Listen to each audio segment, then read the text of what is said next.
ఎవరైనా కూడా వాళ్ళు శాశ్వతం అయిపోయారు.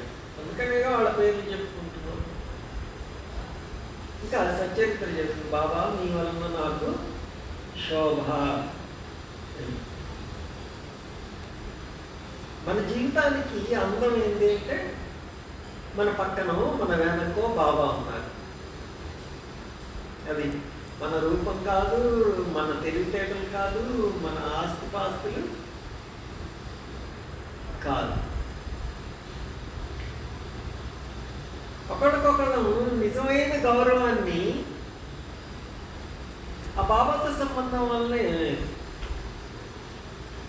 బాబా భక్తులను చూసినప్పుడు మన అహంకారం అడుగుతుంది,